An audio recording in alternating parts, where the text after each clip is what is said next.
Fishing Obsessed podcast. We'll be sitting down with a fresh guest each week.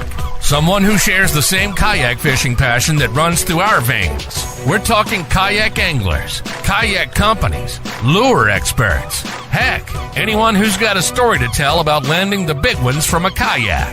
We're setting our sights on becoming the #1 kayak fishing podcast in the world. You'll get a chuckle, a grin, and hey, maybe even a belly laugh. Because we believe in the power of humor. But above all, we're here to educate and inspire.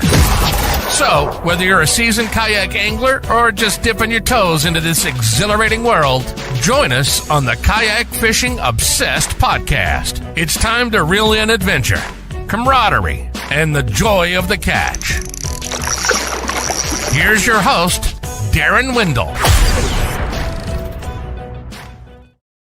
Hey, you fishing freaks. Welcome to episode number 122 of the Kayak Fishing Obsessed podcast, your ultimate source for all things kayak fishing. Tonight is going to be a banger. We're talking about the Big Fish Blueprint, Wyatt Hammond, a consistent hammer. We're going to try to figure out why, and we're going to try to figure out how. But before we get there, I want to thank the sponsor of the KFO show, Dark Horse Tackle. If you love the show, want to support it, check out darkhorsetackle.com. And I recently got my box, and they're doing something that I like. They're calling it Perfect Pairings. And so today I opened it up, and it came with this guy, spinner bait with 4 willow leaf blades on it. That looks freaking sweet. So this is going to come from Biz Baits, the custom fall fry spinner bait, 1/2 ounce snow. And then they're going to give you the trailer pairing for it as well. So this is a 3-inch swimming minnow. And so there's a variety of different pairings. Look forward to bringing more of those pairings with you. But head over to darkhorsetackle.com. This comes in their monthly box. Also, special thanks to a new channel member, Josh Myers. Thank you for being a channel member. If you're interested in supporting the channel, I got 3 levels. I got water heifers, hydrilla gorillas, boss hogs, all set up through YouTube. And I would love your support if you get value out of this channel or the podcast. Enough about all of that. Seth is not here tonight. He might just show up. He said, I'm not quite sure if I'm going to be able to make it or not. So we'll see if he pops in or not. But I do have our guest tonight, Wyatt Hammond. Welcome to the show, brother. How you doing? What's going on, man? Thanks for having me. I'm a little jealous. I'd love to have a backdrop just full of trophies falling on each other and checks falling. And I'm sure that's not even all of them. Possibly some checks on the ground. And yeah, possibly. You and Seth. Seth has like a stack of checks that's like 6 inches deep. It's like, I hate you guys and love you guys. Well, I saw Ryan Matowitz's garage, and it was just literally as you could see. I was like, I gotta do something about that. I love it. Inspiration for sure. And that's kind of really how I got to know Wyatt. How I knew Wyatt wasn't through like an introduction or through friendship. It was like I fished a tournament, and at the award ceremony, first place goes to Wyatt Hammond. Big fish goes to. I was like, when that happens every once in a while, you start to take notice. Like, I got to get this dude on the podcast. I need to start picking his brain because it's always fascinating to me. Like people who can go out there and they can just consistently hammer quality fish, and it's not accident, right? It doesn't happen by accident. It's a very thoughtful process, and we've had a variety of guests over the years come on and share it, and it's been fun to piece it all together. So I get this person come over here, and they'll share their. You piece this over here, and there's some overlaying like themes, and so hopefully you'll add some, maybe a few puzzle pieces that the listeners are missing. But Wyatt, tell us really quick for folks who may not know you yet, who's Wyatt Hammond on and off the water? I mean, I'm through and through fishing. Like fishing just kind of consumes my life on and off the water. I work in a sporting goods store, and I go fish every other day that I'm off. So I could pan that corner. There's probably 30 rods sitting right there in that corner. 30. Come on. Rods all over the place right there in that corner. So I just love to fish. I've grown up fishing. I mean, obviously got the same story as everybody else, sitting on the dock in Santee Cooper with my grandpa dunking crickets with a cane pole. Mm-hmm. It's like my earliest fishing memory, and going on from there, getting into bass fishing whenever I was 16, and they let me in the tournaments. And then jumped into the boat world for a little while, blew up my boat motor, and Oh, Didn't have how'd that happen? $15,000 to buy a new motor. Oh, that was old Optimaxes, and I ran it. You know, you either idle or pedal to the floor, and I pedaled to the floor at a little too much. All right. So, yep. So you upgraded to a fishing kayak. How long ago was this? So I've had kayaks off and on for about 10 years now, because while I had my bass boat, I had a little just $200 Walmart kayak that I had, just a little sit on top just to go fish saltwater, because I used to live down in Myrtle Beach. Yeah. And I'd go harass flounder and stuff like that all the time. And over time, it just went from like I had the $200 kayak, and then I had my eyes on that $400 kayak, and finally upgraded to the $400 kayak, and then I finally upgraded to the $600 kayak, and then about 4 years ago, I jumped into the Old Town Big Water PDL. Okay. Dropped the $3,000 on that one and took off ever since. Nice. And you've been with Old Town ever since. Yep. Oh yeah. So I'm excited. I recently got my hands on the Old Town PDL Pro, the new one that came out. And so I only was able to get into it a few times. And like my kids had a snow day today, which is that's how hard and fast this cold came through. And I started to see ice in some of the ponds nearby. I was able to get it out on Lake Erie, handled well. Pedal drive is solid. I'm looking to get a Tarova as a bow mounted motor, and a few other things that are coming down the pike. So far, I'm a fan. It's like, man, this thing is pretty comfy. Yeah. It holds everything I want it to hold. So this is nice little lake fish, really comfortable lake fishing rig. Yep. I need some more time on it. For it. It is fast. I'm like, what the crap? This pedal drive's moving. I was out on my autopilot on 10. I was out there on 10, and my buddy was next to me. He had the he had the Pro going, and just kind of just letting it pedal itself, and he's just slowly pulling away from me. I'm like, that thing is that fast? Yeah. So do you still have you still in the big rig, or have you upgraded a few others? So I still have the big water. That's what I won the first KBF championship out of, and called Chickamauga and things. So I kind of got sentimental on that one. So I've still got that one floating around, and I use that one for saltwater here and there. I was actually out in it about a month ago. I want to say about a month ago I was out in it.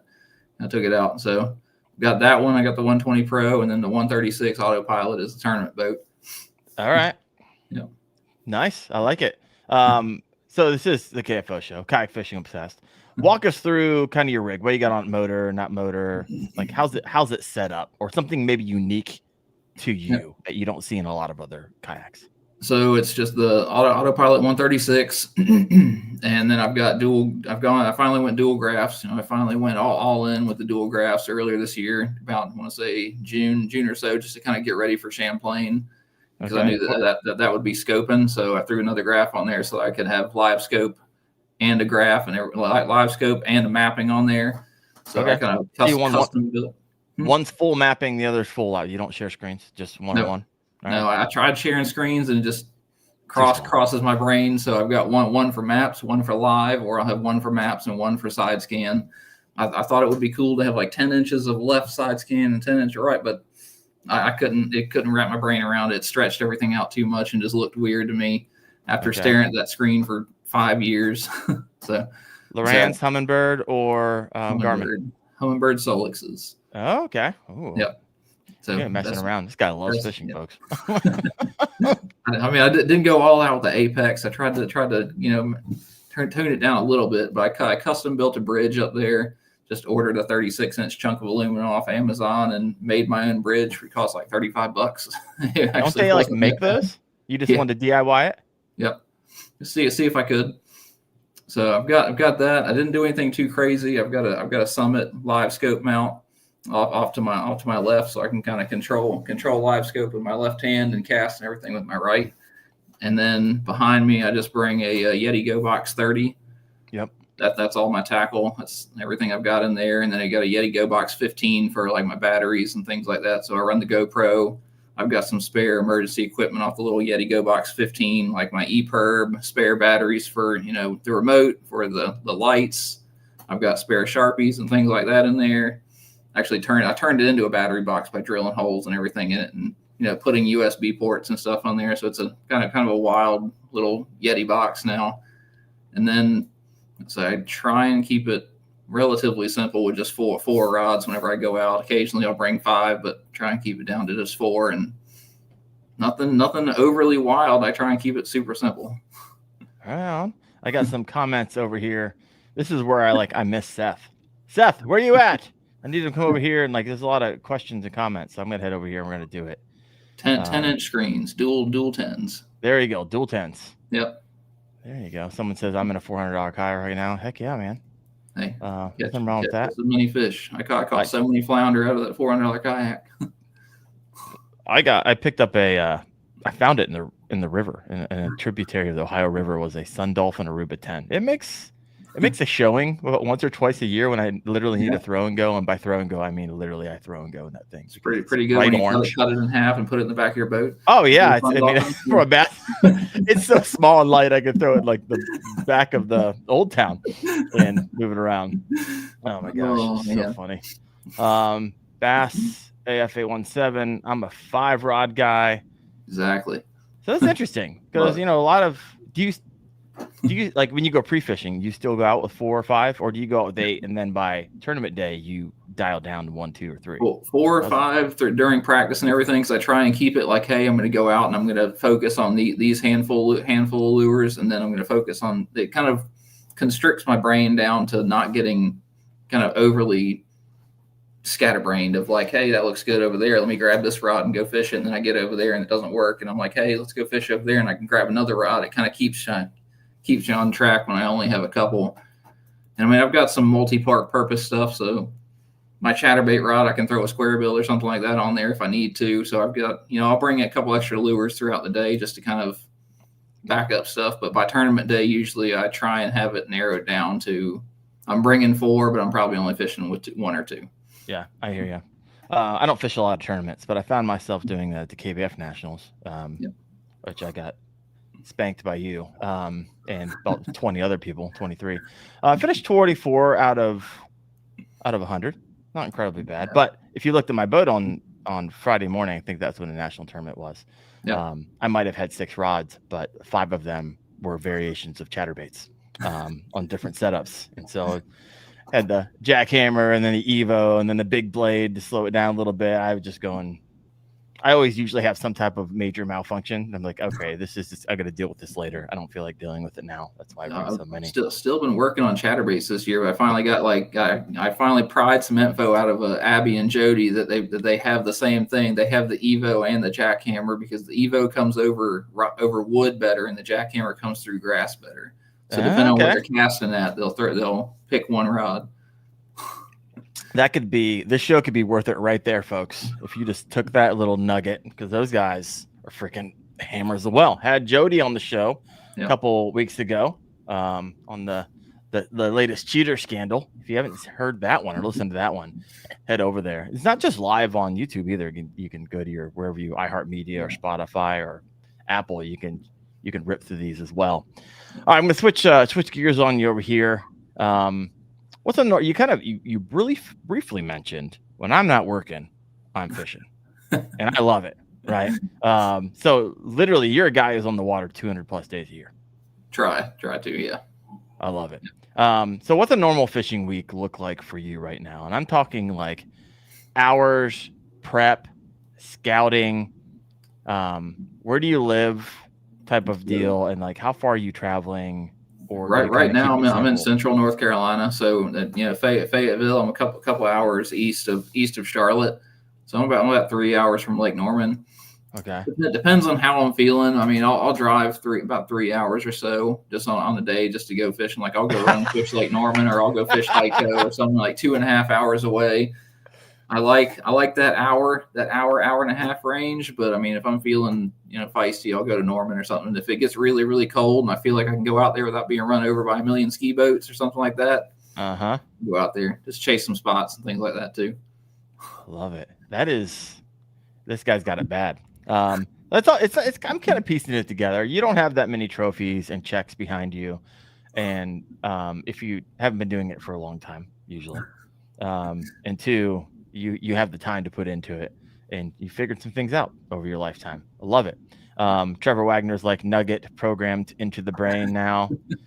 I will say that's an expensive nugget to program into your brain. Evos, I imagine, are you maybe using the elites? Did you were able to pry that out of them? Started tungsten or getting lead? a lot of the tungstens. They like a lot of the tungstens. Oh gosh. Yeah, $15-$16, and the jackhammer's $15-$16. That's if you find them on sale. Yeah. My goodness, I love it. What else have we got here? Wyatt, what's your favorite place to fish? Coming in from Bass AF 817. I do kind of like Guntersville right now. I mean, it kind of rotates based on what, like, I like the Tennessee River, the Chickamauga, Nickajack, all that for summertime stuff. Okay.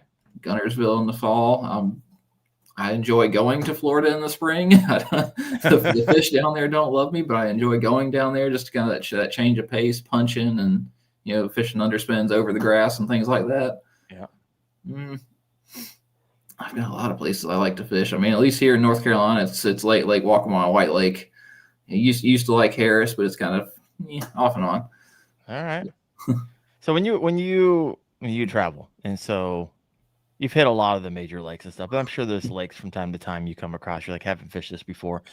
Yep. What is going through your mind, and what are you actively doing before you even hit the water, prep wise? With the new stuff, it's map study. It's like for Lake Fork this spring, I was watching Lake Fork videos the year before. I mean, like the second I found out I was qualified 6-8 months before, I'm watching every video I possibly can of Lake Fork, just kind of getting the lay of the land, getting what it usually takes to win, what the guys are doing, pinging minnows everywhere. But I mean, it's a lot of pre-work beforehand, and then it gets down to map study of like what the seasonal trends are. Spring, you've got the fish kind of going towards the back of the creek. So where are they going to stage? What major pieces of structure are they going to stage on? Points, humps, stuff like that. And then just kind of summertime is going to be main river channel or a little bit deeper water and big flats and things like that, and just kind of map study from there. So I mean, it's fairly intense. Like right now I've had Bassmaster on getting ready for next year. I mean, it's just all right. So this is peeling back the onion a bit. Like I said, does not happen by accident. And for those of you who are listening in, you can't see the blue Lake Fork trophy sitting right behind Wyatt as the champion for 2025. So congrats on that win, my man. But that win didn't happen on that day specifically. It started a year beforehand, you're saying. How many hours would you say that you just watch video on Lake Fork? And I'm serious. This is really fascinating to me. So whenever Bass started doing the full live, like they were putting the whole 8 hours on there, I'm watching day 1, day 2, day 3, day 4, and then watching day 1, day 2, day 3, day 4 again.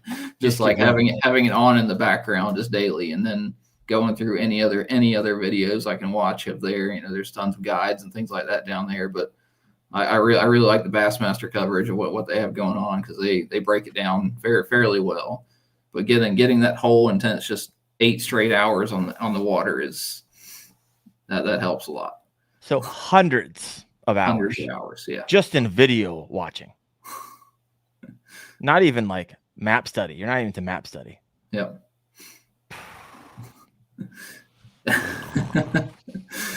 No, I think this is great, because the title of the show is The Big Fish Blueprint: How to Catch Giants on Purpose, Not by Accident. And what I meant by that is, like, you might go out and you might catch a really sick 6-pounder, but can you catch a 6-pounder, a 5-pounder, a 6-pounder, a 5, and a 4? So I think one of the ones is like Murray. So watching Murray, you start to watch all the Murray videos and you start to see the catch logs of what Bass puts up, and I start seeing that, like, hey, all the 4+ pound fish are at the lower end of the lake. Just year after year after year, you see these giant, like, they start to stack up at the lower end of the lake, and I go, I'm going to concentrate on that part of the lake, whether it's something that I'm really, really good at or something that's not. Like, I need to focus in that section of the lake, because that's where historically everybody is catching them. So if this information is so widely available, do you still have people going to different parts of the lake, or are they looking at the same information that you are, or is it just not compiled yet and you are literally like guerrilla warfaring this information from the deep dark corners of the internet? It's a lot of getting out of my comfort zone of just like, I might not want to go there. I might want to, go throw a jig on docks all day long. But if that's not the trend, then that's not the trend. I got to kind of force myself to get away from it. But I mean, the information's it's out there. There's so much information out there, but just putting it all together it's a lot of work. Yeah. I mean, it's hours and hours, hundreds of hours of work. Do you have like spreadsheets that you're tracking all this information, or are you just kind of keeping it in your brain and piecing it together? In my brain and it's all scrambled up there. That's interesting because we've had other hammers on the show who also have blue trophies behind them, and it's almost the same story time and time again. It's not like, hey, I worked a 5-day week and I didn't do any pre-fishing and I went out there and I got lucky. That doesn't happen. Sorry, it doesn't happen anymore. It's guys like you who respect the crap out of you. You're putting in the work, right? And it's showing. But that is a major theme. And Seth, my co-host, who's going to like kick himself tonight for not being here because he loves tournament fishing. Fished a couple. Do you know Seth? You probably fished against him. Probably. Some of the Bassmasters. Yeah. He was close. He got second. He was close to winning the Bassmaster Trophy champion. Finished twice top 5 in Bassmaster. I was like, oh my gosh, bro, your time is soon. But he does the same thing. He's watching Bassmaster. He's doing all the same things that you say you're doing. And it's probably a lot of the work that most people don't want to do. Yeah. I would imagine. Beyond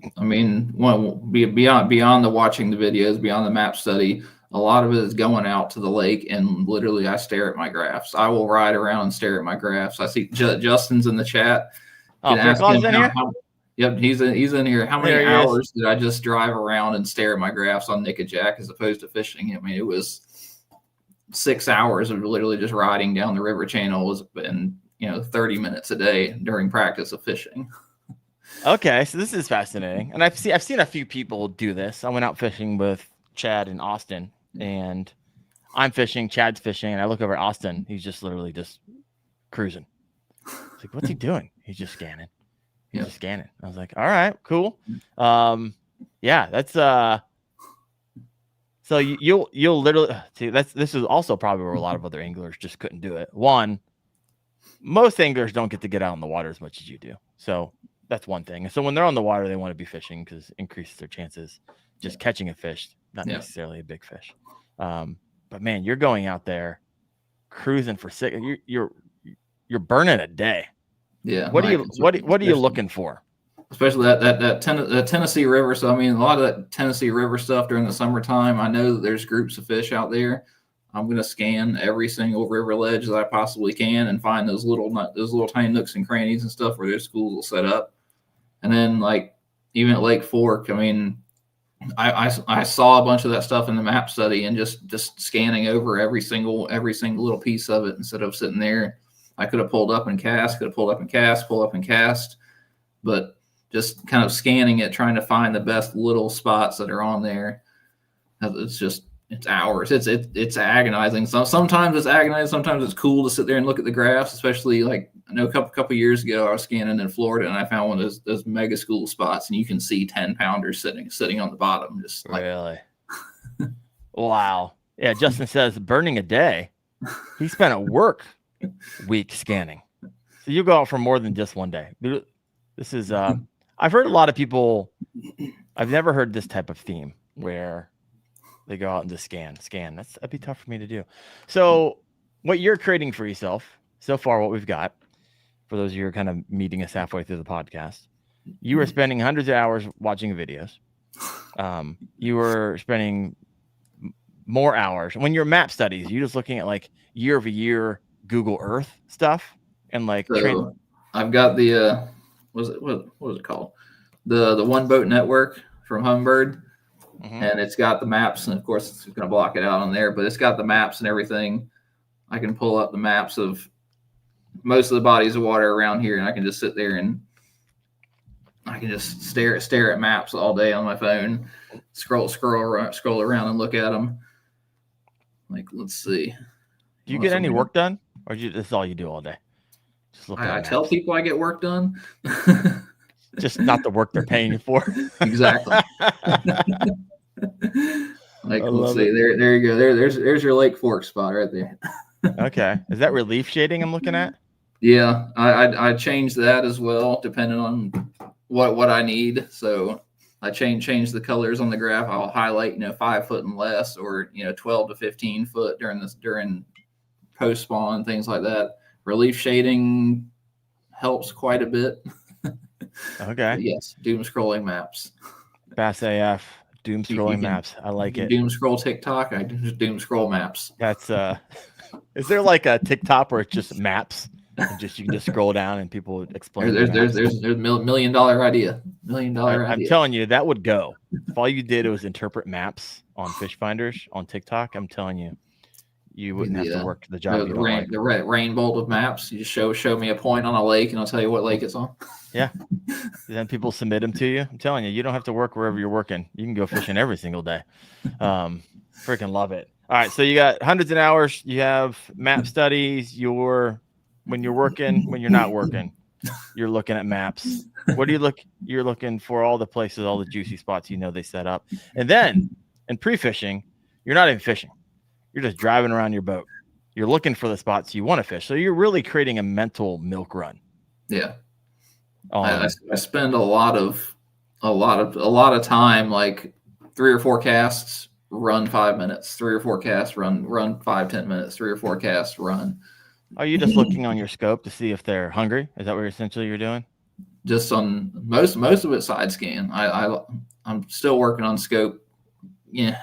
Oh, so you're just looking at like structure stuff. You're just trying to find. Okay. Yep. Yep. Are you hooked up with like a dummy lure? You're just seeing if they're biting, or what are you doing? Are you actually trying to catch something? Yeah, actually trying to catch them. Okay. Yeah, whenever I find a spot, too hard. You're 5 casts and you're gone for an hour. Well, so that is one of the things that live scope showed me is because I really worked on my live scope in the spring and everything, trying to get ready for Champlain. Like, this more of the work, but like last fall I started dabbling with it, and then the spring and everything I really started really working with live to get ready for Champlain. That was a few months ago, and it showed me how the fish react to stuff. That's like the biggest thing that I've seen with that is it shows me, like, I can make a cast with a lure, and even if it's clear water, dirty water, all the fish know that the lure is there, and they're gonna either swim over and eat it, or they're gonna ignore it. And you can sit there and you can try and make them eat it, or you can just go, I'm gonna go a couple minutes over here to another spot where I can make 1 cast and the fish is gonna bite. All right, so let's stay here for a minute, because I just picked up Lowrance's Eagle Eye 9. And so it's kind of what I call budget forward-facing sonar. And there's a variety of things it does and a variety of things it doesn't do. But nonetheless, you can see stuff down there. I think that's freaking sweet. You use it, learn it, time on the water. 100%. And so my question for those who are thinking about maybe dipping their toes into the cheaper version of FFS, what is that process like? Because it sounds like you just went through it. And so it was a lot of, like, I expected, you watch bass, you watch Jacob Wheeler throw a minnow, and he sees a spot, you throw a minnow, he immediately catches a fish. Immediately, every time. That's not what it, like, I'm sitting there trying to figure out, like, it's a lot of hours of, like, is that shape moving like a bass? Is it swimming like a catfish? Does it look like a crappie? And then if I throw a lure at it, 99% of the time, it's just going to watch it go by and not do anything because they're carp.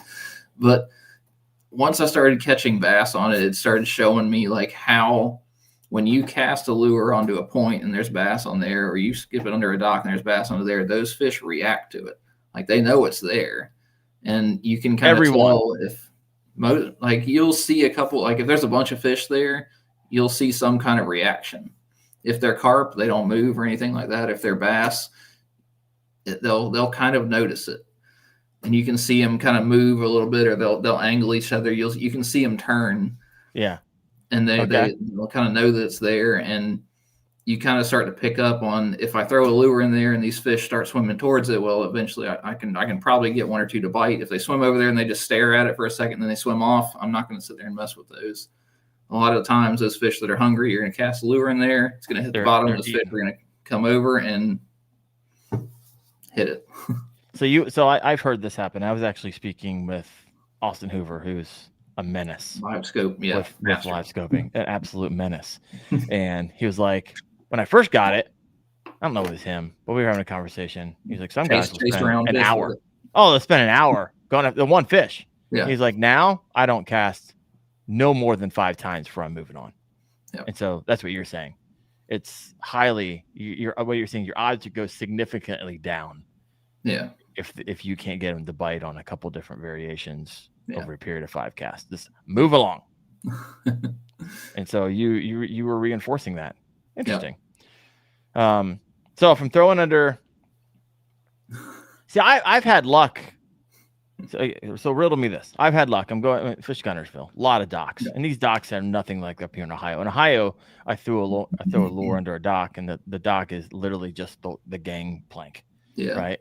There's like, you fit like 17 boats inside of these. These things are huge.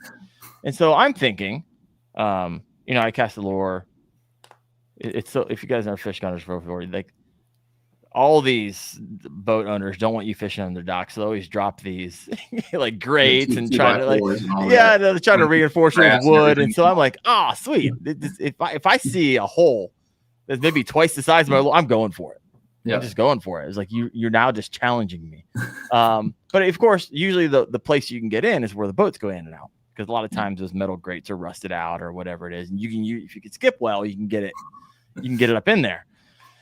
But what I found luck with was, if I go over here, fish that main area, then I go around to the other side because they're so large, and I fish that area. Like sometimes I'll catch one on the back side.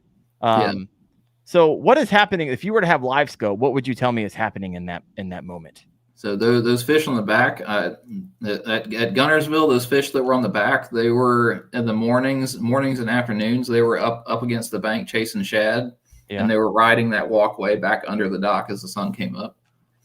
Okay, I guess I need to fish those. I need to fish those gangplanks because they're the back part of the. I'll say that they'll lose you.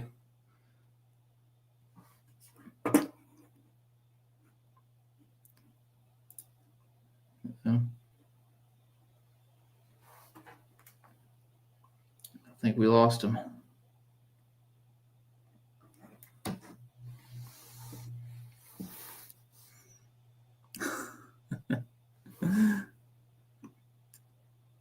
I think we lost him. We can go back through the chat though. So I saw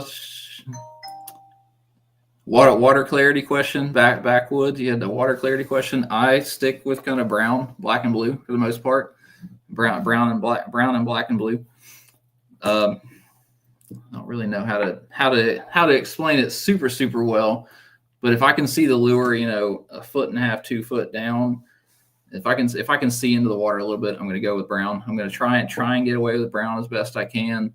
If if there's about 1 foot or so less, then we're rolling black and blue. Are you back with us? I thought everybody was gone. I'm surprised you're even still on here. All the juice. I saw my shot, and I just dropped all the juice on everybody while you were gone. Dang it. Now I got to go watch it. Oh, I'm sorry. Like you went blank. I went blank. The whole StreamYard shut down for me, and I came back, and you're over here sharing nuggets. I took over the stream. Hey, you know what? You could have taken it. I would have been fine. My gosh. Sorry about that, folks. What were we talking about? I figured we were. Oh, you're talking about the gangplanks. Yeah, I don't ever fish the long ones, but it sounds like in the morning as they're making their way, that makes sense. Yep. I just had the video 2 days ago, day or two ago. I just dropped the video of the national championship. So it's there's a couple docks in that one. I'm sure. Wyatt, when live scoping, what's your go-to lure? Which minnow are we coming in from? I don't usually minnow too much with live scope. I'm throwing bottom fishing stuff. I mean, if I'm throwing a minnow, it's those Z2s and the freeloaders and things like that. Mm-hmm. I do like the little Oshikar, the little spin heads, the little ones that have the blade at the front. I do really like those and underspins just because they show up really, really well on live. I don't throw a minnow too often, actually. And we lost him again. Yep, not too much on the minnow. I live scope bottom fishing stuff. I like to live scope bottom fishing stuff. I'm usually scoping at least what I usually use it for is like less than 10 foot of water is what I'm throwing the scope. It's enough water where this fish can follow it right down to the bottom. I'm sorry, folks. I'm sure that was really excellent information, but once again, my computer's kicking me off. But it's all right because Wyatt keeps on rocking it out. Utopia over here. What's he saying? It hasn't changed my style of fishing. You're 100% right. Just another tool in the bag. Helps us get through the dead water. Yeah. Like eliminating spots where you see no fish. Yep. Live scope. Hasn't changed the way you fished. Now, have you noticed? Because I had Fluke Master on last week. Have you noticed once Live Scope came out, are you not fighting so much for spots on the bank and on the docks because all of the boats, especially on a lake as large as Guntersville? At Guntersville, I didn't have a single boat in front of me most of the days. I could go fish whatever dock I wanted. And I was back in a pocket, fairly popular, accessible by boats. And I maybe saw one boat. And then I was driving over the causeways and I'm looking out to my left and looking out to my right, which I would just imagine they're fishing the channels out in open water. And I think I counted 15 boats staring down at the screen. Yeah. And so Fluke was like, I love it. I got all my spots back. I don't have competitions for all these honey holes in shallow, which most people, more shallow, which a lot of times is where kayak anglers are fishing.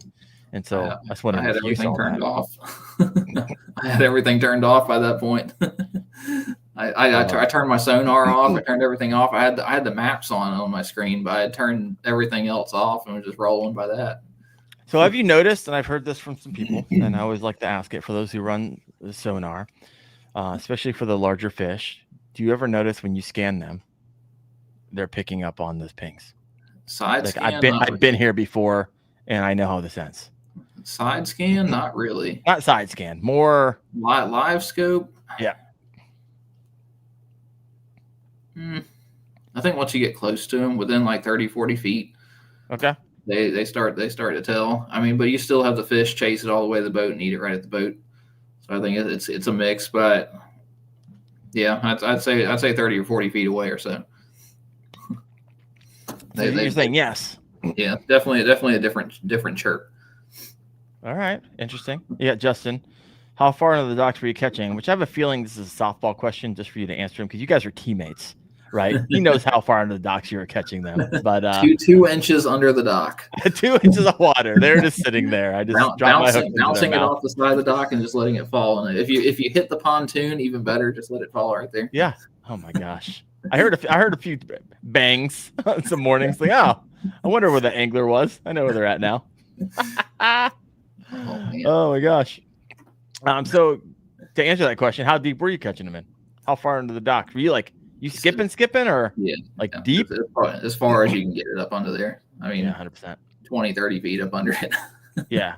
No, I hear you. I was skipping a Senko under there and I as far as I can get it back in there. And I had one. Can you get them out with the Senko? That's the question. Well, when you run straight braid, you can. I was running fluorocarbon leader and I lost one. It took me off from the docks. The other one, it went to one dock. I had to finesse him out. He went to the other, the pylon, had to finesse him out. I got him out. He was a 20, which was pretty good. There's only 35, 40 20s caught that weekend through 100 anglers. So not too bad. All right. If you got a question for, I figured the same place you were. Yeah. Side scan, I like structure. I'm looking for structure. It's hard to see fish on side scan. I'm looking for the stuff because I run my side scan at 90 feet, so 90 feet on each side, and you're looking for a fish that's 16 inches long on a screen. This fish is only going to be yay big. So I'm looking for rock piles. I'm looking for a different thing on whatever I'm scanning.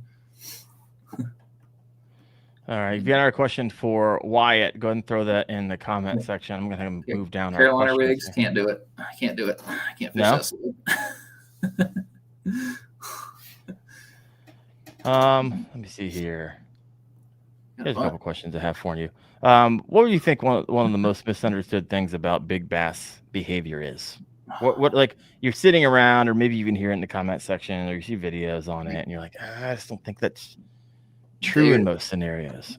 They're going to take the best piece of structure every single time, and you like a lot of times you're going to get in there after them. Like you have that gigantic lay down, and people like to fish, around the outside and stuff like that. They're going to be dead center of it. They're going to be inside that. At least out there on Gunnersville, where there's tons of fishing pressure, those bigger fish were dead center of that heavy cover. And so this is interesting, because most anglers, they're like, nope, not doing it. I'm going to lose it. I don't have to hung up all the time. It's not fun to fish, but on those places with that super heavy fishing pressure, those fish they're gonna push back in there. So when you say the best piece of structure, that was one. Yeah, one piece. What are the places that most anglers aren't willing to go? One, a lot of anglers, they can't skip. They don't know how to skip. I found out, which is really interesting. So skipping docks, they're also throwing to the outside pylons where everybody else and their mom is throwing. I was going around to the backs of a lot of the docks. Yeah, call the boats. They just run the fronts. Yeah, skipping up under from the back, and I was catching a lot of good fish doing that. And then the where I caught all my big fish at Gunnersville was punching those eelgrass mats that were blown up under the dock. Like you had to like get under the dock and through the grass mat. Okay, and it wasn't. How deep are you looking? Like 4 or 5 feet? Yeah. Okay, so you had to if that. essentially skip it as hard as you could, and then drop it into where. Was the eelgrass still growing under there, or was it like a dead spot because the eelgrass was growing up to the edges of the docks, and then underneath was cleaned out. But you'd have these big mats that were kind of stuck up against the pilings and things that the wind had just blown in. Yeah, and you could punch those, and that's where I was catching this 20. I caught a couple of over 20 doing that, and it's just like the cut up grass. Yeah, pushed up against the pile on the it's pile. Just that stuff that's hard to fish. Yeah, and that's why most people fish next to it, beside it, or skip it altogether. Yeah. No, this is I think this is going to be an excellent. If you're out there and you fish Gunnersville or anywhere really that has docks, this is you'd have to change really your mentality, because most kayak anglers, they're just gonna skip into the door, right? Yep. Oh, nothing in there. Boat slip. Yeah, they're going to the boat slip where literally 15 other people probably that morning also skipped. And so it takes time. And if it's windy, it's a little bit irritating. Go all the way around the other side, and go all the way around to the back of it where it's this deep, and you're 100% in the grass. And if you got a pedal drive, it's like, oh, here we go again. And you just keep do that. There's, you got to do it twice for each dock, potentially. Yeah, most people skip that hole, but you're just saying this is what won you a tournament. Love it. Yeah. Freaking love it. Any other misunderstood things about big bass behavior that you're like, hey, you know what? This is not what I've seen. I'll say somebody threw it in the chat. Throw a big bait. I was talking to like years and years and years ago, whenever I fished the co-angler side, one of the clubs in South Carolina, whenever I was growing up. I was like my nickname in there was the Drop Shot King, and I could never win. I'd catch a bunch of fish and things like that. And I was talking to Steve Kennedy one time, and I was like, what am I doing wrong? I was like, I can't seem to win these tournaments. And he's like, well, what do you fish with? I'm like, a drop shot and a shaky head. He's like, well, duh. He's like, throw something bigger. Okay. So catches big fish, but upsized lures. So what are you? Let's talk a little bit more tactical into some of the lures that you're using. You were punching, and so he's got a handful of them. All right, this is some of my favorite times. What's the juice that they're catching in on? Handful of jigs right here. Sorry. So do you make your own jigs, or do you have a favorite company? Jigs. I make my own jigs. I used to buy mop jigs, but I make my own. And then what did you used to buy? I used to buy the Buckeye Lure mop jigs. Okay. But I make my own now. All right. I thought I had it in my Dark Horse Tackle. I've received things And from Buckeye. what else have we got for the for Tennessee River? All right, so go back to your jigs. Walk us through, like, you make your own. Is it wire tied? What type of rubber? Is it living rubber? Walk us through your mindset on the type of jig that's perfect for your style of fishing. And for my stuff, I hand tie them all. I use living rubber. Let's find a good one. Let's see. So one that I haven't beat up against all the docks. There we go. So I hand tie it. I just use braid just because it's kind of you can wire tie it, but I like putting that little bit of flash of blue on there, just personality. Gives a little personality. All right. And then so it's living rubber with a crayfish color skirt. I'd say just a little bit of orange, a little bit of green in there, a little bit of red, kind of works for everything. I've got a gigantic hook on there. That is massive. The biggest hook I could find is a 5/5 hook. I mean, compared to like a little 2 or 3 let's see, they show up here. All right, a little 2 or 3 probably not, but the biggest. Try putting your hand behind it. A lot of times that'll help show it. The biggest hook I can get on there. Let's see. Yeah, I can't see it, but like a little 2 versus a 5 Just the biggest one I've got on there, 1/2 ounce, so that I can skip it up under docks. Mm-hmm. And then, like I was saying on the last podcast, the vertical line tie, having that line tie straight up and down makes it roll across wood and everything a lot better than a horizontal line tie like that one right there. So you've got, here we go, horizontal versus a vertical. Looks like you had a pontoon with the one on the. You're right. One or two. We got a couple teeth marks on it. I love it. Yeah, I've got the one on Gunnersville with, what I one on Murray with, and then what I one on Fork with. All right, so you're a jig fisherman. It's quite a bit.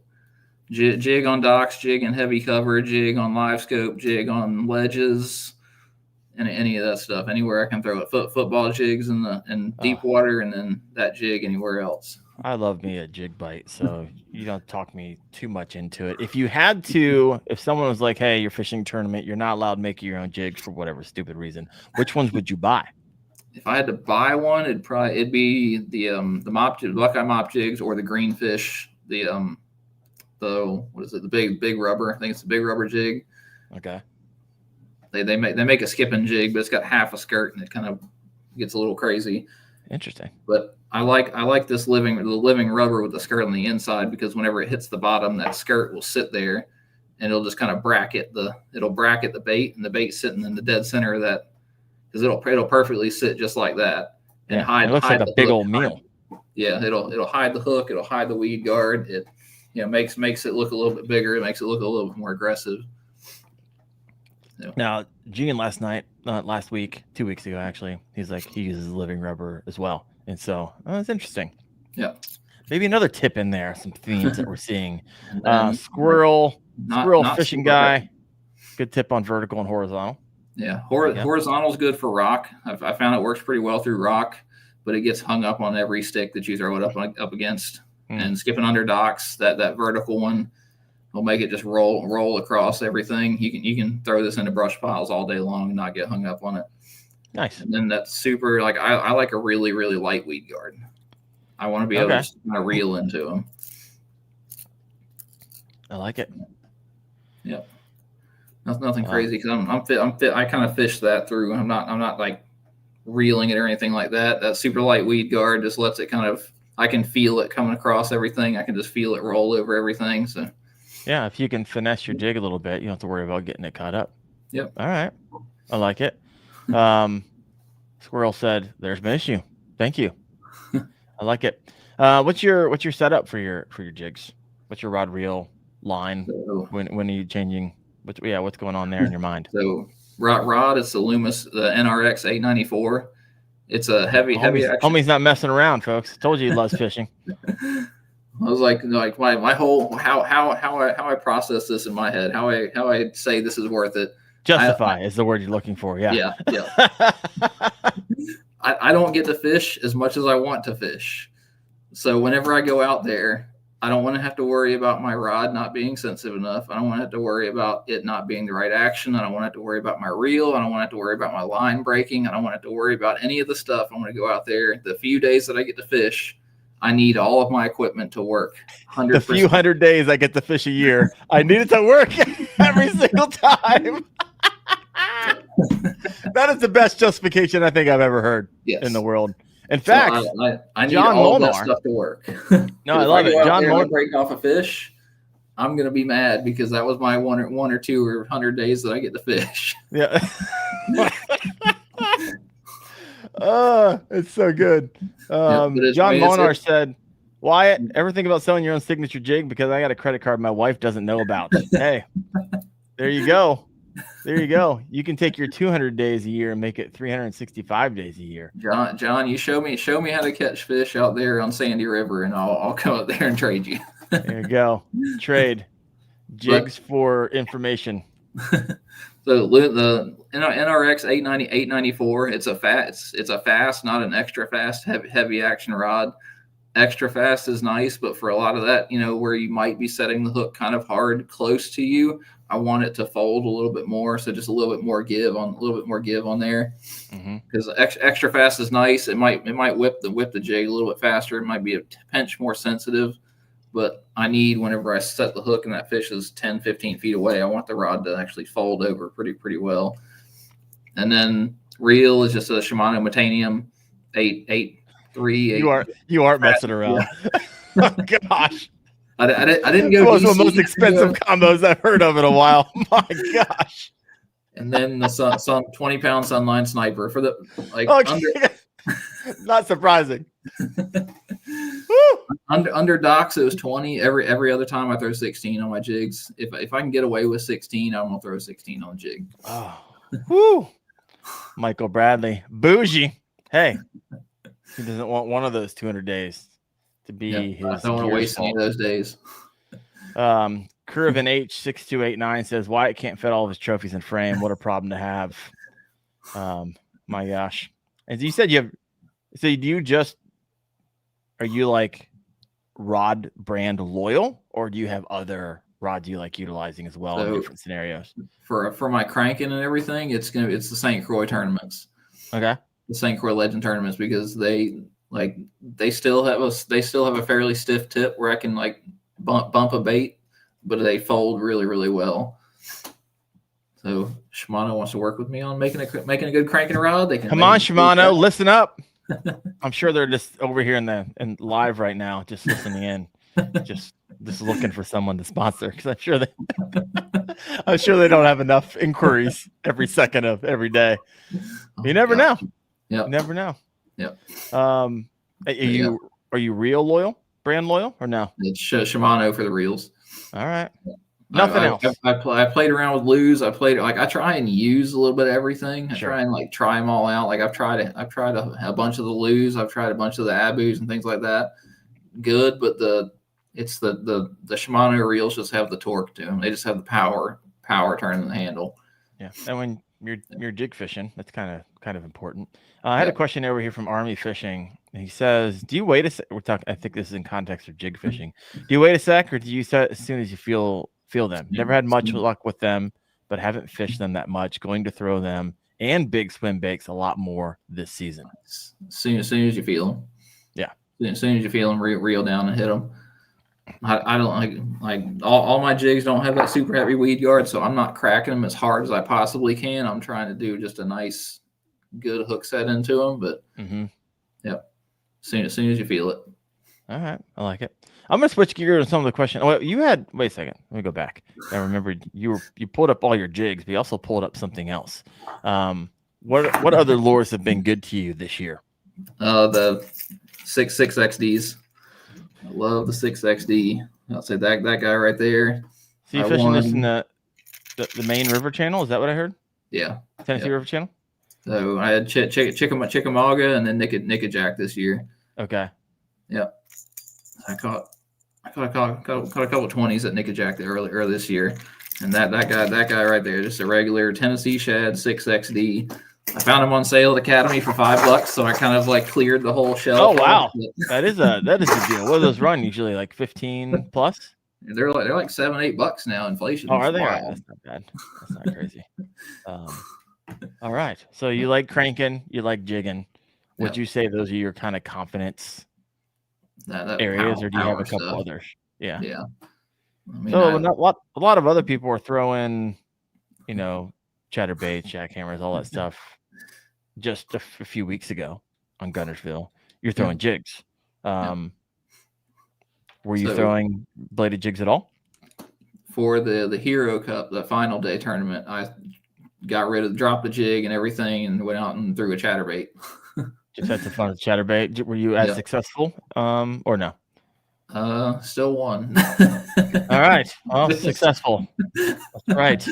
Still, it was I was throwing the jig and throwing the jig on docks, and it was kind of that listening to the fish moment. I lost 6 fish in a row. Like they would either thump it and I'd miss them, or I'd set the hook on them and they just kind of pull off, and I'm just kind of going through in my head like what is happening here. And I cut it off and I sat down to retie, and I just was looking on. I heard splash and I looked off to my right and I just saw this school of fish blowing up like 50 yards away, and I was sitting there just thinking to myself, I'm like, those don't really look like small fish. So threw the jig rod down, picked up the chatterbait, went out there and caught like 90 something inches, 15, 20 minutes just out on that flat. You caught all those on that blow up over a period of 15, 20 minutes? Yeah. You couldn't take pictures and release videos fast enough. I didn't submit some fish. I was just take the picture, throw them back in the water, start casting again, and submit it whenever it was done. Oh, you're in right place, right time. I mean, it's one of those, like I've been listening to the fish a lot. Gabby's on here watching, and she always tells me like, hey, if it's not working, stop doing that. It's super simple, but I try not to like fight the power, if you will, whenever I'm out there. Like if something's not working, there's maybe a reason to it, and I've done that a handful of times this year now, and it's so this would be really difficult. So what you guys are hearing is literally the day before you won on a jig, right? The past 5 days I've been throwing a jig. Yeah, and here's literally the next day was the Hero Cup, by the way, for those of you who aren't familiar. And he was like, okay, I'm going to move off of the jig that has just been wildly successful for me and move over to another lure. And so listening to a fish is a understatement at this particular moment. Fascinating. Absolutely fascinating. If you got a question for Wyatt, let me know. Curvin says it's interesting. I only throw big baits here in central Pennsylvania. I guess it comes down to the style of fishing, but I do super well on big fish. 100%. You can make it work up there. So what what bladed jig were you throwing, or did you say that one was just a baby jack? Yep, because I'd seen some dead shad floating around and they were like yay big, so I took a baby jack and I cut like half an inch off the skirt just to make it even smaller.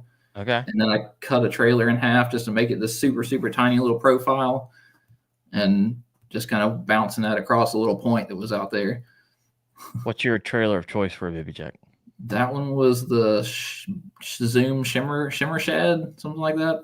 Okay. Do you have does it really even matter to you, or you're just looking for the color? Yeah, just trying to match the color.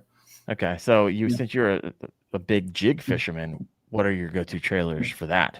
That one is the Max Scent, Berkeley Max Scent, the Creature Hog. Yep, 100%. You never use anything else, or you're like, that's it. That's it. It's on every single one. That guy right there, little Max Scent Creature Hog, super dried out, but that one right there, and super glue it on there if you're going to be skipping a jig. See, if you glue it on there, it'll last all day. I like it. Fair cloth out. So good stuff tonight. Let's see some of these questions here. Here we go. Steven Sturgeon's got a question for you. He was down at the KBF Nationals as well. Met him for the first time. Good guy. Questions for you. Wyatt, have you ever tried reels that don't have the adjustable drag? The Ardent reel. I haven't tried it, but my drag's also kind of loose for the most part. It slips a little bit whenever I'm, I'll adjust it on the fly, but I don't want it cranked all the way down, because if you get that big fish that's trying to run, I don't want to rip that hook out. Got it. With your 5/0 hooks. I like it. Got to finesse it somewhere. Yeah, right. Bass AF. Very true for me last week. Didn't have a bite for 2 hours, made the switch, and boom, went from casting parallel to perpendicular to the bank. Sometimes it's those little nuances. Yeah. Listen to the fish. Listen to the fish. So when you say listen to the fish, it can be kind of mystical. In your scenario, yeah, you could just listen to them because they're splashing 50 yards from you. However, if they're not splashing 50 yards from you, how long do you usually have to be like, hey, I was slaying them on the jig for the last 4 or 5 days. Yeah. There's a trophy in my truck. What goes through your mind? You're like, put this down, try something else. I mean, some other different scenario where the bass aren't literally telling you, come catch me with their tails. When you've given it like a reasonable amount of time, I mean, I know like at Lake Fork earlier in the spring, I was sitting on that roadbed, and I was fishing just a little dip in the roadbed, and my first couple of casts I'd caught a handful of fish, and I'd lost a handful of fish. I lost one. I was like 23, 24, but oh gosh. I caught a 20, I caught a 22, and then I caught like a 14 or a 16 off of it.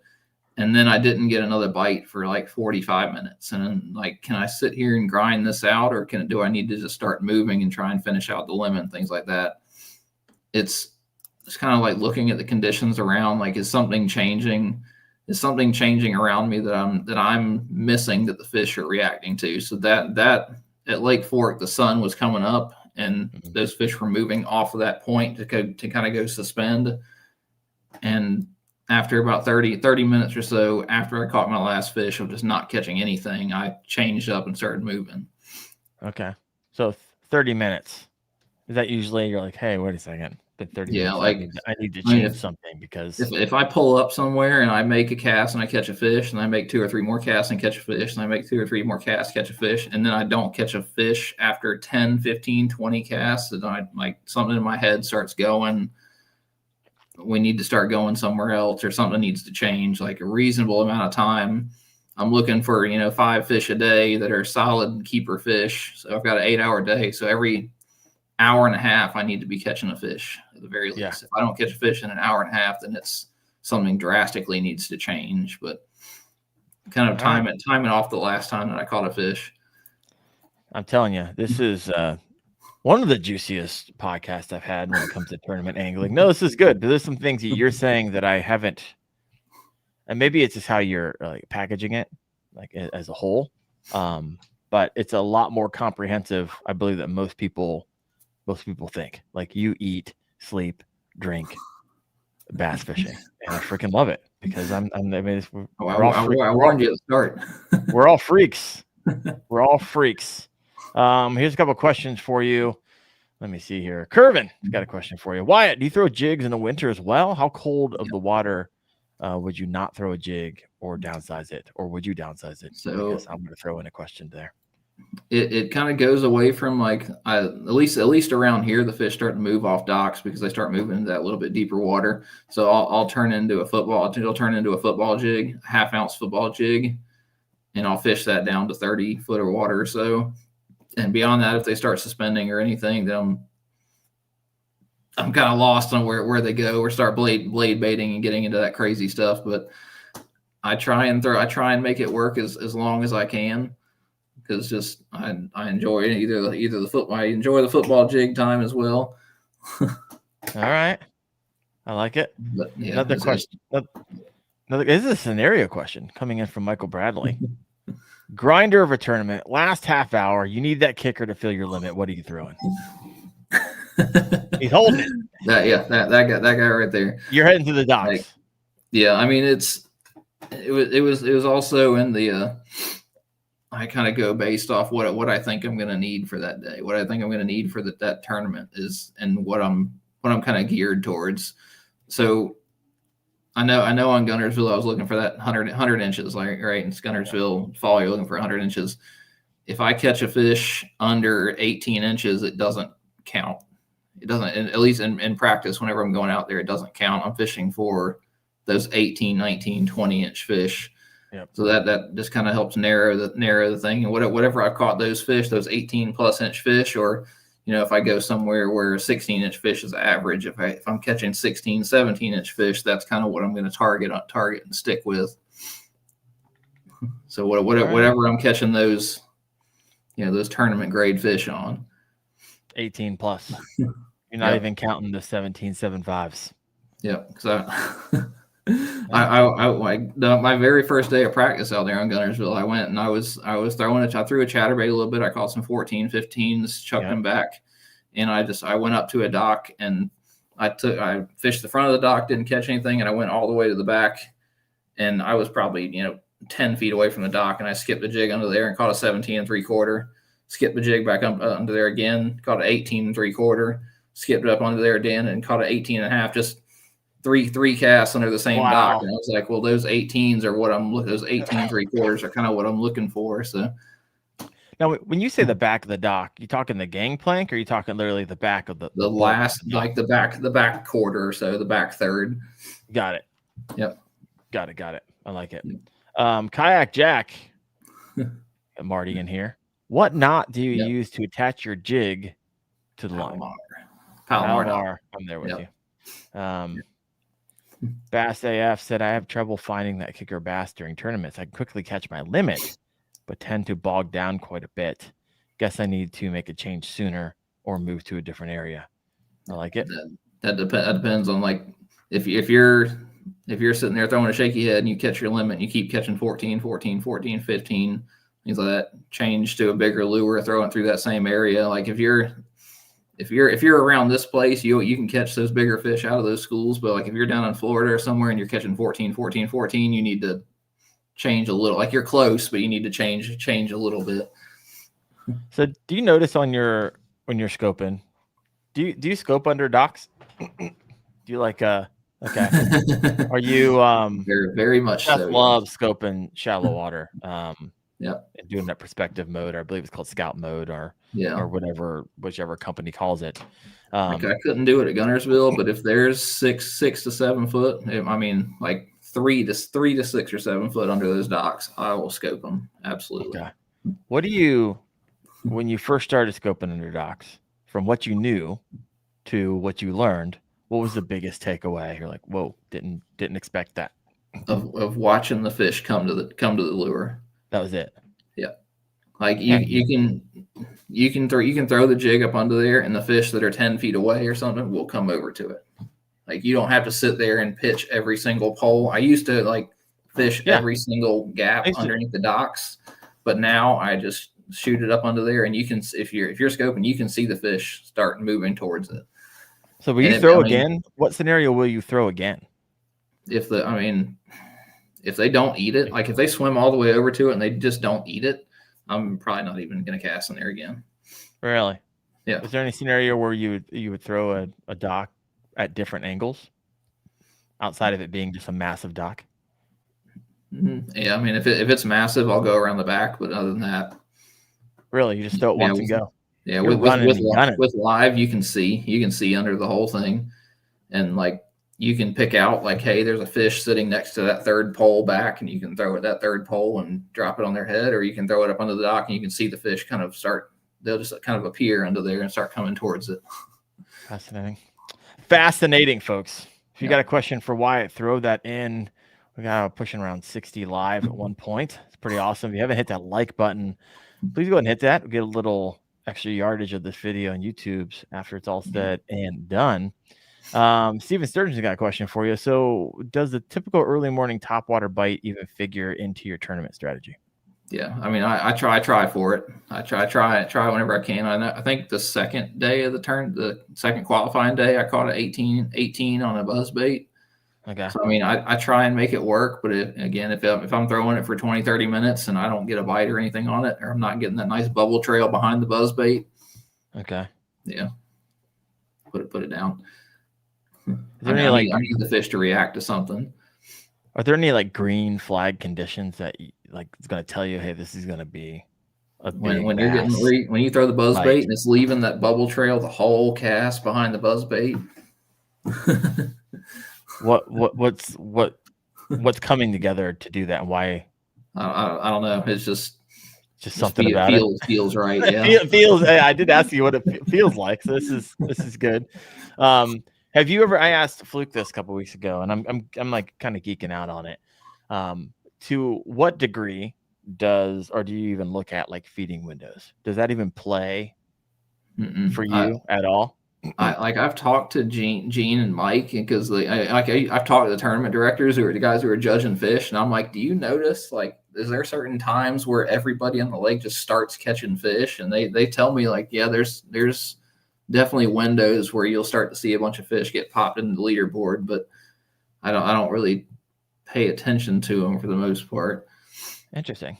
But when I was talking to Gene, he was like, okay, it's everyone's fit. It's not like you're going to stop fishing and start fishing at this time. It's that you're going to circle back to your A spots potentially during that time. I don't know.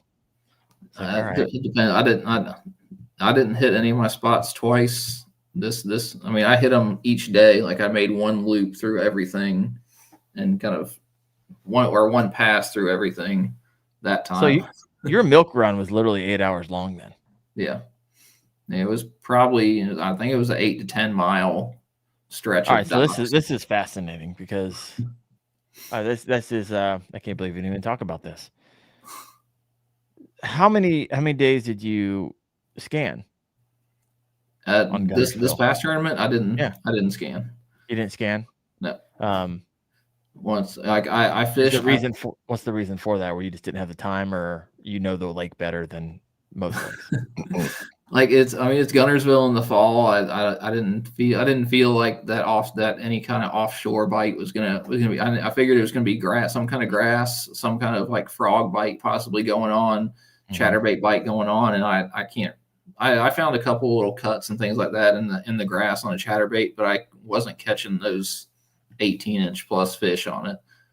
So like I scanned a couple areas and I found little like bare spots in the grass where you could see fish set up to ambush shad and stuff, but I couldn't catch anything until that very final day. Everything I was catching was 15, 16 inches. So did you map study your milk run then? Like in your head? I studied it for docks. I looked for the largest stretch of docks that I could find on the whole lake. And literally you just spent you never fished the same place twice and you just went. I hadn't fished that stretch of that part of the lake before, but it didn't matter because you knew what you were looking for and you found. I just knew that like I'm gonna hit 200 docks in a day and I'm gonna come up with 5 decent fish somewhere along those. No, solid. But yeah, it worked. By the way, I love it. What would you say are some? I don't know. We kind of talked about it a little bit, but let me know if this sparks something in your mind. What are like some of the top 3 big bass locations a lot of anglers will consistently overlook that you've been like points, like dry, like point, just big giant flat points. Like they're out there. Give us an idea of a giant flat point. You talking 100 yards, 200 yards? Yeah, I mean just that quick access to deep water. They have to have quick access to deep water. You want a ton of bait fish around, and I mean just somewhere where those fish can go from their winter location to their spawning place in the shortest amount of distance, the shortest distance where they can go from deep water to shallow water. Got it. So you're looking for, when you're looking at your map study, you're looking for big flats and you're looking for, hey, where's the path to deepest water in the shortest amount of time. Yeah. And mapping it out. You just pick the points, pick the humps, pick the stuff that's along that route, and that's what I'm going to scan. So outside of Gunnersville, moving apart from that, what's your process for identifying those A quality versus C quality water? It's map study, scanning, and then fishing it. Because I mean, I'm gonna pick out. I'm gonna go out there and I'm gonna go say, check the 5 foot depth range, check the 10 foot depth range, check the 15 foot depth range, and wherever I start getting bit, that's where I'll put my little depth highlight on, and I can, just kind of map out the same areas. All right, I'm reading some of the comments over here. I like it. Wyatt tells fish when they're feeding windows. You've turned into Chuck Wyatt over here. Everyone's like, Wyatt tells fish when their feeding windows are. Bass start butting once he starts hitting the water. Actually, I literally had someone write, you were the sledgehammer, not just a hammer, the sledgehammer of kayak bass fishing. That's next level for people commenting today. I love it. We'll start landing this plane here in a little bit. We're an hour and 16. That went fast. So let's talk a little bit about the mentally in tournaments, right? And I even look back on some of the things I would have done differently mentally in the tournament I was in. I came out of the game hot, and then the bite died for me. And I was like, looking back with hindsight's 2020, you're like, I would have done this differently and this differently and this differently, and potentially even almost mentally giving up.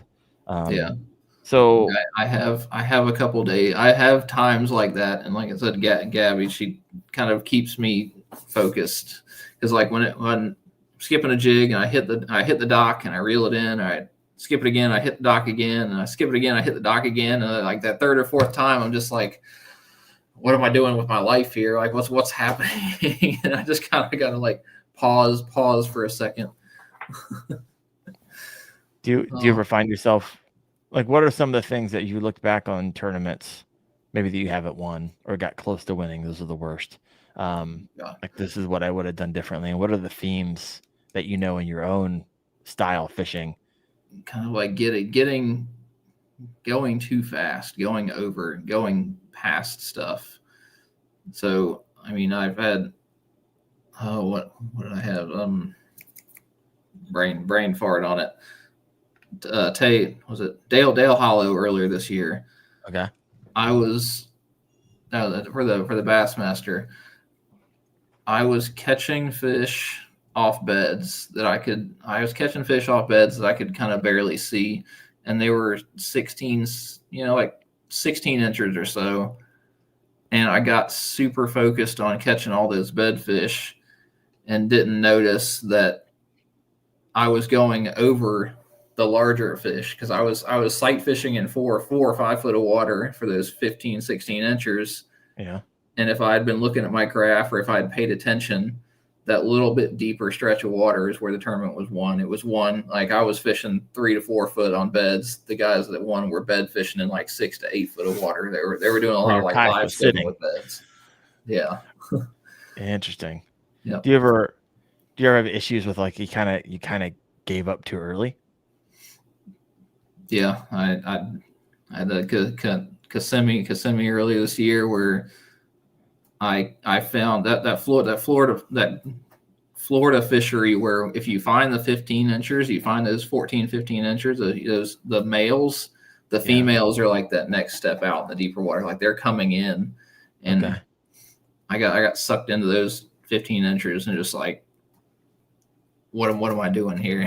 And then by the time I figured it out, I think I caught a 19 and a half incher with an hour left. And it was just what? Live and learn. And for us, we just live and learn from your mistakes, which seem to have done pretty well for you. And so, man, I appreciate having you on. This has been fun. I got to get your teammate. Now, you fish with Faircloth, right? Justin for the TKS, yeah. That's your TKS. If you guys look up behind them, for those listening in, you can't see this. Championship on Lake Murray? That was Lake Murray. So we won Lake Murray and we won Nickajack this year. Which also make you are you the team of the year or no? No, that was Abby and Jody. I bet you came in second. Close. Abby and Jody, and then Russ and Paris, and then we were third. Got it. All right, top 3. You guys are just hammering out there. I love it. Let me see if I have any more comments from. Oh, here we go. Johnny Bennett.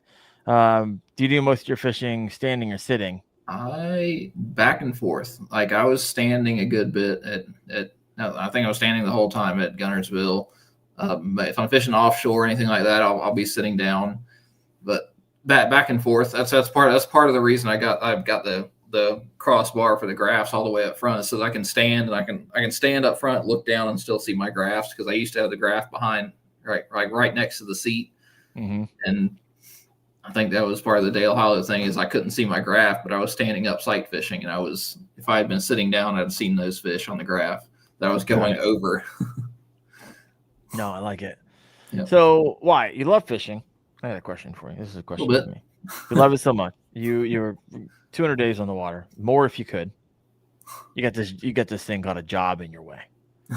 But I feel like you're good enough, and if you cranked on content, you could do this full time. Yeah. Right. I'm listening to you speak. You're knowledgeable. You got more trophies than most of us will get in a lifetime. What's in your way?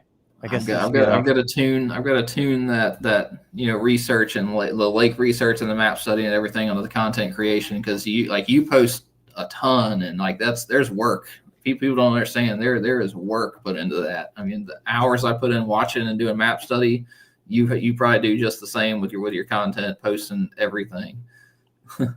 Tell me how many hours do you have? Because I saw you posted the update today for the show that we're having tonight, and I had to scroll past 3 or 4 things that you posted after. Since then, yeah, I'm at 3 shorts a day.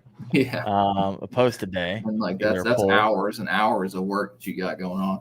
Yeah, it's a system. I've got it down to a repeatable system. Yep, I got to work on getting that system. Yeah, you gotta figure out your system, and it's a monster that you keep feeding. But it's time, and but if you're like me, when you're doing the map study, you're watching the bass fishing, and you're spending all this time what we called work. It's not actually work because you freaking love it. You're like, I want more of it. That's what I am with content. Yeah. And fishing and content creation around fishing. I love it. Right. Yeah. And so I love the psychology. It's like a big giant social experiment. It's like how people interact and engage, and it's just really fascinating to me. And Wendell's a content sledgehammer. All right. I'll take it. I will take it. Bass said you'd have to record and edit on the water. Yeah, it's like you almost got to pick your poison. What is it that you want to do? Because it's I'm not saying like you're taking time out of your fishing day to yeah. And so do you want to be a really great tournament angler? Well, maybe you can't be a content creator and do this at the same time. Maybe there's not enough margin, or maybe there is. I don't know. But I don't know. I just feel like after talking to you, like you could do this. I think you can make a run at it, even if it was like a side project. And I know that you're doing it. So I guess this gets into my last question tonight. Yeah. Where can people follow you? Where can they learn more? Where can they connect? But don't get me wrong. You have the social channels. It's not that you're not putting any work into it. So, so where can we find you at?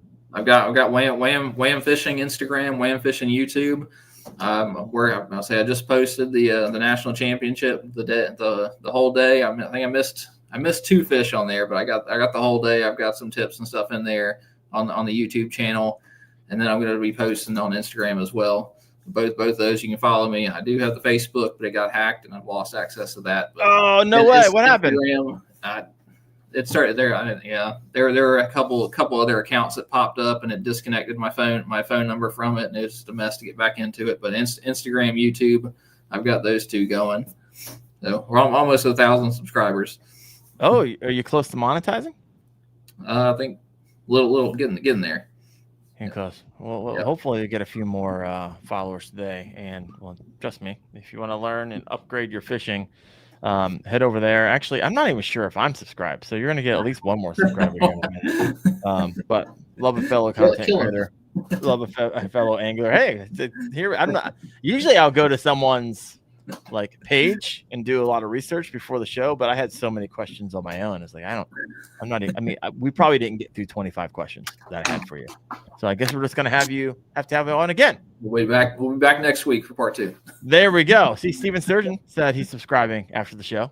Appreciate it, guys. 2. You got 2 more. I love it. Well, Wyatt, thank you so much. And next week, I got New Canoe. I got the owner's new canoe on, and we're going to be talking, of course, fishing kayaks. And if you don't know a whole lot about that company, I will see you next Tuesday night, 8:30 p.m. Eastern on the Kayak Fishing Obsessed podcast. Wyatt, thank you so much. Thank you for having me. Yeah, I'll see you. All right, y'all.